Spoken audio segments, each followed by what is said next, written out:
Chucky's back with a 21st century technology upgrade, a homicidal streak, and a whole new origin. Here's a look at what goes down in 2019's Child's Play, and what it all means once the closing credits roll. Here's your warning, spoilers are ahead. The overarching villain of Child's Play is Caslin Industries, the corporation that manufactures the Buddy doll as well as basically all other electronics in the film's world. A Vietnamese worker erases one Buddy doll's safety protocols right before assembling it, essentially making it evil. Yep, here's your problem. Someone set this thing to evil. The doll is then shipped to Zedmart, the big box store where Andy's mom, Karen, works. Child's Play has a little something to say about smart electronics companies that promote the idea of all their products working together. The Buddy dolls can control Caslin-made televisions, Bluetooth speakers, and electronic thermostats. Most of Chucky's killings wouldn't be possible if his victims weren't surrounded by Caslin products. When Chucky freaks out Andy in his apartment by speaking to him from different spots around the living room, he can only do it because of all the Caslin devices in the room. And then there's also the Zedmart massacre at the end, when Chucky uses all of the store's new Buddy 2 dolls as well as a fleet of drones as weapons. When Gabriel Bateman's Andy reveals to his friends that Chucky's not following the rules, Fallon warns that this is exactly how, quote, every robot apocalypse movie starts. Child's Play takes a lot of inspiration from those flicks. When Andy explains to Chucky that he can't kill anyone or anything after the doll first tries to kill the family cat, it sounds a lot like John Connor setting down the same rule for his Terminator bodyguard in 1991's Terminator 2 Judgment Day. You just can't go around killing people. Why? When Doreen's fatal trip in the driverless Caslin car starts going sideways, it's tough not to remember Schwarzenegger's ride in the automated Johnny Cab in 1990's Total Recall. And when Chucky sends a remote-controlled toy police car to lead Andy to where his mother Karen is held hostage, we hear actor Peter Weller's voice come out of the car with this line from 1987's RoboCop. Dead or alive, you are coming with me. Early in the movie, Andy's mom tries to get him to spend more time with other kids. You said you were going to try to make new friends. Instead, Andy hides out in his apartment building's hallway playing on a smartphone. The isolation technology creates has more than just social consequences in the movie. When Chucky kills Karen's boyfriend, Shane, his twin daughters don't hear him fall from the roof because they're lounging on their couch while wearing noise-canceling headphones.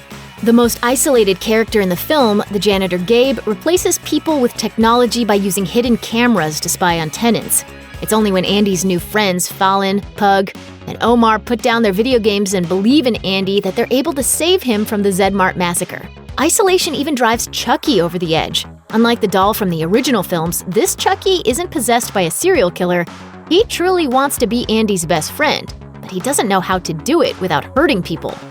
Shortly after Andy becomes friends with Fallon and Pug, they all watch 1986's The Texas Chainsaw Massacre 2. As the kids watch the carnage on the screen, Chucky notices how much they're laughing and how happy it makes them.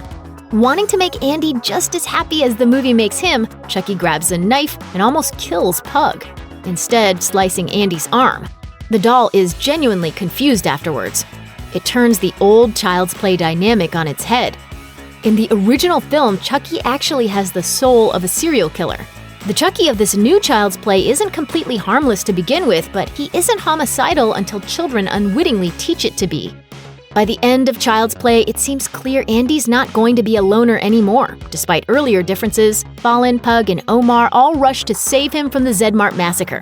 Producers Seth Grahame-Smith and David Katzenberg also produced 2017's It and the upcoming It Chapter 2.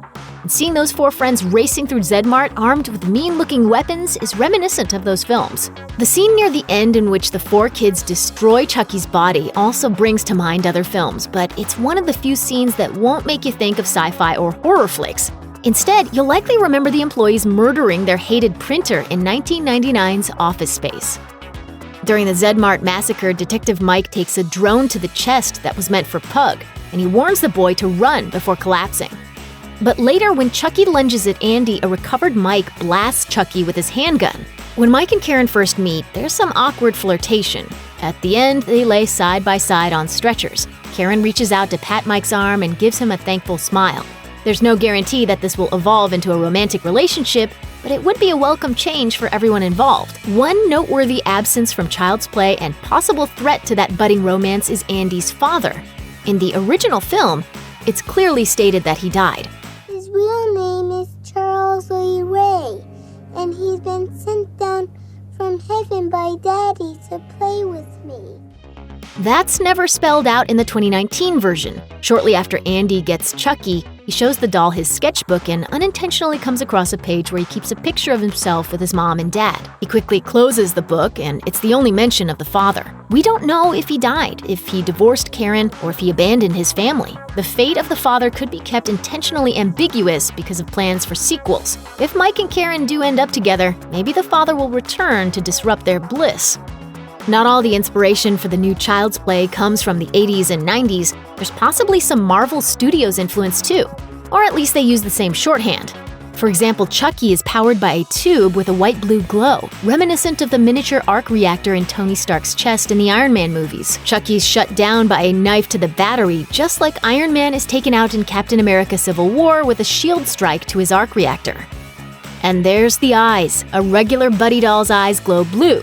We know that Chucky's about to do something violent when they turn red. When the Zedmart massacre happens, we know he's taken over all the new Buddy dolls because their eyes turn red too. It's a visual cue that was also used in 2015's Avengers: Age of Ultron. The eyes of benevolent robots are usually blue, but Ultron's grow red. Chucky's mortality is only limited by his profitability. If it makes financial sense, he'll be back.